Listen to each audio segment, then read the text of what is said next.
கோவை மாவட்டம் அன்னூர் அடுத்த ஆண்டிச்சிபாளையத்தில் மின்சாரம் பாய்ந்த 3 வயது சிறுவன் உயிரிழந்த சம்பவம் சோகத்தை ஏற்படுத்தியுள்ளது. இதுகுறித்த கூடுதல் தகவலை செய்தியாளர் பாபு வழங்கிட கேட்கலாம். கோவை மாவட்டம் அன்னூர் அருகே காட்டம்பட்டி ஊராட்சிக்குட்பட்ட ஆண்டிச்சிபாளையம் பகுதியை சேர்ந்தவர்கள் மாரிமுத்து, சத்யா ஆகியோரின் மகன் ரக்ஷித். இவருக்கு 3 வயதான நிலையில் சத்யா வெளியூரில் வேலைக்காக சென்றுள்ளார். வீட்டில் சத்யா மட்டும் தனியாக இருக்கும் சூழ்நிலையில் குளிப்பதற்காக வெந்நீரை வாட்டர் ஹீட்டர் மூலம் போட்டு வைத்துள்ளார்.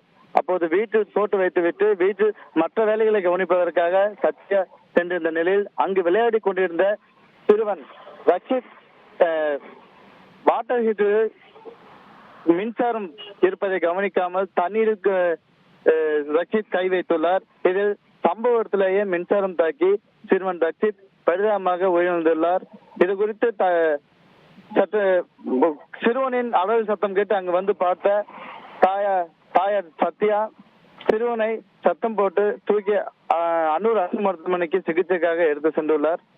அங்கு அவர் ஏற்கனவே இருந்ததாக மருத்துவர்கள் தெரிவித்து அதிர்ச்சிக்குள்ளானார். இது குறித்து அன்னூர் போலீசார் வழக்கு பதிந்து விசாரணை மேற்கொண்டு வருகின்றனர். மேடம், கூடுதல் விவரங்களுக்கு நன்றி பாபு. செய்திகளை உடனுக்குடன் தெரிந்து கொள்ள உடனே சப்ஸ்கிரைப் பண்ணுங்க.